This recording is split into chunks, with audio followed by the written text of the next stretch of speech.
నమస్కారం. ఇప్పుడు నేను చెప్పబోయే కథ పేరు 'అత్తయిన అమ్మ'. రచించిన వారు రంగనాథ్ సుదర్శన్ గారు. అమృత అంటూ పిలిచిన అత్తమ్మ పిలుపుతో వంటగది నుండి బయటికి వచ్చి అత్తమ్మ మహాలక్ష్మికి కాఫీ అందిస్తూ చెప్పమ్మా అంది అమృత. అమృత, నీకెన్నిసార్లు చెప్పాలమ్మా? పెళ్ళై ఇంకా 4 నెలలు కాలేదు. అప్పుడే వంట వార్పు అనకుండా చక్కగా నీ భర్తతో ఎంజాయ్ చేయమని చెప్పానా? వంట మనిషి ఉందిగా, ఇవన్నీ నీకెందుకంటే వినవెందుకే అంది ప్రేమతో కూడిన కోపంతో మహాలక్ష్మి. అమ్మా, నువ్వెంత చెప్పినా తను వినదు. అమ్మ సర్పంచ్గా ఈ గ్రామానికి రాత్రనక పగలనక ఎంతో సేవ చేస్తున్నారు. ఆమె ఆరోగ్యం కాపాడాల్సిన బాధ్యత మనదే. వంట వాళ్ళను నమ్ముకుంటే ఎలా? వేలకు మంచి ఆహారాన్ని అందిస్తేనే అమ్మ ఆరోగ్యంగా ఉంటుంది. ఇప్పుడు సుఖపడాల్సింది మనం కాదు, అమ్మ అంటుంది నీ ముద్దుల కోడలు అన్నాడు అరవింద్ కంప్లైంట్ చేస్తున్నట్లుగా. అవునంటే పిచ్చిపిల్లా, రా ఇలా కూర్చో అంటూ తలపై చెయ్యి వేసి అమృత నుదుటిపై ప్రేమగా ముద్దు పెట్టింది మహాలక్ష్మి. ఏమోరా, ఈ పిల్ల వచ్చినప్పటి నుండి ఇంటి బాధ్యతంతా తనే చూస్తుంది. అన్నీ తానయ్యి అందరికీ ఏం కావాలో చూస్తుంది నా బంగారు తల్లి. దీని రాకతో మన ఇంటికి కొత్త కళ తెచ్చిందిరా. సంతోషంగా ప్రశాంతంగా ఉండడంతో ఇప్పుడు నా ఆరోగ్యం కూడా చాలా బెటర్ అనిపిస్తుంది. ఇది మన ఇంటి దేవతరా అంది మహాలక్ష్మి అమృతను దగ్గరగా తీసుకుని మురిసిపోతూ. అమృత, నీకు నా ఆరోగ్యమే కదా ముఖ్యం. అయితే ఒక పని చెయ్యవే, నా చేతిలో త్వరలో ఓ మనుమరాలిని పెట్టు. చక్కగా దానితో ఆడుకుంటూ ఆరోగ్యంగా ఉంటాను, సరేనా అంది అమృత చుబుకాన్ని చేతితో పైకి లేపుతూ మహాలక్ష్మి. పో అమ్మా, మీరు మరీను అంటూ సిగ్గుతో కిచెన్లోకి పారిపోయింది అమృత. మహాలక్ష్మి అరవింద్ ఇద్దరూ పకపక నవ్వుకున్నారు. వెనకాలే కిచెన్లోకి వచ్చిన అరవింద్, అమ్మ చెప్పింది విన్నావుగా, ఓవర్ టైం డ్యూటీకి నేను రెడీ అంటూ అమృతని దగ్గరికి తీసుకున్నాడు.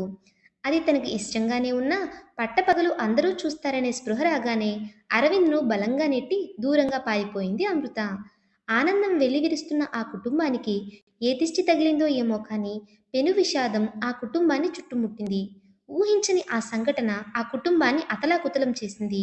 ఒకరోజు పొరుగురికి వెళ్ళి వస్తున్న అరవింద్ రోడ్ యాక్సిడెంట్లో చనిపోయాడు. ఎంతో కష్టం, ఎవరూ తీర్చలేని వేదన. తలకొరివి పెట్టాల్సిన కొడుకు కళ్ళ ముందే కానరాని లోకాలకు కనబడకుండా వెళ్ళిపోయాడు. ఏ అచ్చటా ముచ్చటా తీరకముందే అభం శుభం తెలియని కొత్త పెళ్లి కూతురు అమృత జీవితం మూడువారిపోయింది. అమృత అమ్మా అమ్మా అంటూ తనను పట్టుకుని ఏడుస్తుంటే మహాలక్ష్మి గుండె చెరువయ్యింది. భర్తను చూపిస్తూ, బావ చూడమ్మా, ఎంత లెమ్మన్నా లేవట్లేదు. నువ్వన్నా చెప్పమ్మా, నువ్వు చెబితే బావ లేస్తాడమ్మా, లెమ్మని చెప్పమ్మా అంటూ అమాయకంగా అమృత రోదిస్తుంటే వచ్చిన వాళ్ళంతా కన్నీరు మున్నీరయ్యారు. మగదిక్కులేని సంసారమైనా ఊర్లో సర్పంచ్గా తనకున్న మంచితనంతో ఊరి వారంతా ఆ కుటుంబానికి అండగా నిలబడ్డారు. పుట్టెడు దుఃఖం దిగమింగి గుండె రాయి చేసుకుని కార్యక్రమాలన్నీ పూర్తి చేసింది మహాలక్ష్మి. రోజులు భారంగా గడుస్తున్నాయి. అందరూ జీవచ్చెవాళ్ళ ఏదో బ్రతుకుతున్నారు. అమృత తండ్రి ఒకరోజు ధైర్యం చేసి, అక్కయ్య, అమృతను మా వెంట తీసుకెళ్తాము అని అడిగాడు. మహాలక్ష్మి గుండెల్లో బాధను దిగమింగుకొని, అలాగే మీ ఇష్టం అంది. ఆ మాట విన్న అమృత తండ్రిపై నిప్పులు చెరిగింది. ఇక నాకు తల్లి అయినా తండ్రి అయినా ఈ అమ్మే అని తనను వదిలిపెట్టి ఏ పరిస్థితుల్లోనూ రాలేనని తెగేసి చెబుతూ ఒక్కసారిగా వెళ్ళి మహాలక్ష్మి ఒడిలో గువ్వలా ఒదిగిపోయి వెక్కి వెక్కి ఏడ్చింది. మహాలక్ష్మి కూడా మాట్లాడే ధైర్యం చేయలేకపోయింది. ఇక చేసేది లేక అమృత తల్లిదండ్రులు కన్నీళ్లు పెట్టుకుంటూ, ఇక నీదే భారం అంటూ మహాలక్ష్మి చేతులు పట్టుకుని బిడ్డ జాగ్రత్తమ్మా అని చెప్పి వెళ్ళిపోయారు. రోజులు, వారాలు, నెలల కాలం అనేక తీపి చేదు జ్ఞాపకాలను మిగుల్చుతూ సాగిపోతుంది. ఆనందంతో ఉన్నప్పుడు కాలం ఎలా గడుస్తుందో అర్థం కాదు. ఒక సంవత్సరం కూడా క్షణంలా గడిచిపోతుంది. కానీ అదే కాలం విషాదంలో ఒక్కో క్షణం ఒక్కో యుగంలా గడుస్తుంది. కానీ కాలానికున్న గొప్పతనం ఏంటంటే గాయాలన్నిటినీ మాన్పివేస్తుంది. మరచిపోలేకపోతే మనిషికి భవిష్యత్తు ఉండదనేమో. ఈ గాయాలన్నీ మాన్పి ఎలాగైనా మళ్ళీ తన ఇంటికి కొత్త సంతోషాల్ని తీసుకురావాలనుకుంది మహాలక్ష్మి. తానుండగానే అమృతకు ఒక మంచి జీవితాన్ని అమ్మ స్థానంలో నిలబడి అందించాలని దృఢంగా అనుకుంది. ఎలాగైనా అమృతను మళ్ళీ పెళ్లికి ఒప్పించాలనుకుంది. కానీ అది అంత తేలికైన వ్యవహారం కాదు. ఊరి వాళ్ళ వ్యతిరేకతను, కులం, మతం అనే ఛాందసవాదుల మూర్ఖత్వాన్ని కూడా ఎదుర్కోవాల్సి వస్తుందని ముందే ఊహించింది.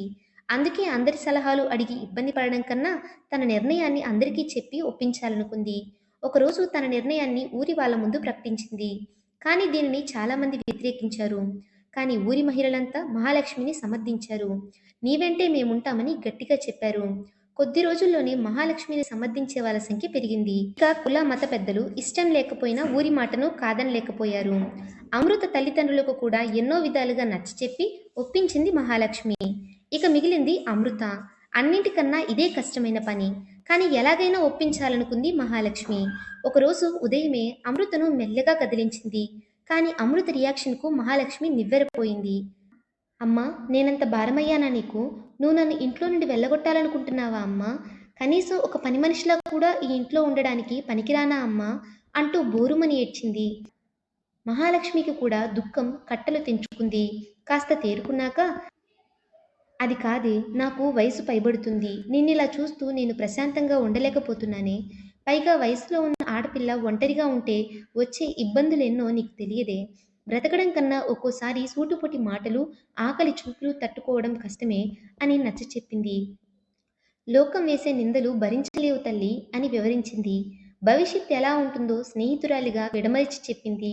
తల్లిలా అనునయించి చెప్పింది. అమ్మా, ఇలాంటి పాడు లోకంలో నేనుండలేను. మా అమ్మతో ఉండాలన్నా ఇన్ని బాధలైతే నాకీ బ్రతుకే వద్దు. కాస్త విషం ఇవ్వమ్మా, నీ ఒడిలో హాయిగా చచ్చిపోతానని ఏడ్చింది అమృత. మహాలక్ష్మి అమృతను తన ఒడిలో పడుకోబెట్టుకుని, అమ్మా, ఈ జన్మలో నాకు నీ బిడ్డలతో ఆడుకునే అదృష్టం లేనప్పుడు నేను మాత్రం ఎందుకు బతకాలి? ఎవరి కోసం బతకాలి? నాకు నా జీవితం పట్ల విరక్తి కలుగుతుంది. చచ్చిపోవాలనిపిస్తుంది అంటూ కన్నీరు పెట్టుకుంది. అమృత టక్కున, అమ్మా, ఏం మాటలవి? అంటూ చేతిని అడ్డుగా పెట్టి మహాలక్ష్మి నోరు మూసింది. సరేనమ్మా, నీ ఇష్టం. కానీ నా తల్లి స్థానంలో నువ్వే నా పెళ్లి చేయాలి. నా పుట్టిల్లు కూడా ఇదే. నువ్వు నాతోనే ఉంటానని మాటివ్వమంటూ మహాలక్ష్మి చెయ్యిని తన తలపై పెట్టుకుంది. అలాగే లేవే పిచ్చిదన్నా అంటూ అమృతను గుండెలకు హత్తుకొని సంతోషంగా ఆనంద బాష్పాలు రాల్చింది మహాలక్ష్మి. మహాలక్ష్మి తమ బంధువులలో యోగ్యుడైన అబ్బాయితో అమృత వివాహం రంగరంగ వైభవంగా జరిపించింది. పుట్టింటి మర్యాదలన్నీ స్వయంగా దగ్గరుండి జరిపించింది. ఊరి వాళ్ళంతా తమ ఆడపడుచులా భావించి అమృతను దీవించి సాగనంపారు. ఊరంతా ఆడంబరంగా అమృత వెనుక సారెతో కదిలింది. మొదటిసారే పెళ్లికొడుకు ఊర్లో ఉంటే చివరిసారే పెళ్లి మండపంలో కదిలింది. అమృతకు అత్తమ్మే అమ్మయింది. అన్ని ముచ్చట్లు దగ్గరుండి తీర్చింది. సంవత్సరం తిరగకుండానే అమృత పన్నంటి కొడుకును అమ్మ చేతిలో పెట్టింది. బిడ్డను ముద్దాడి అత్తింటి అమ్మ మహాలక్ష్మి ఎంతగానో మురిసిపోయింది. మళ్ళీ ఆ ఇంటికి కొత్త కల వచ్చి కలకలలాడింది. కథ ఇంతటితో సమాప్తం. మీకు నచ్చినట్లయితే లైక్ చేయండి, మరికొంతమందికి షేర్ చేయండి. మరిన్ని ఇలాంటి కథల కోసం మన ఛానల్ని సబ్స్క్రైబ్ చేయండి. Thank you for watching.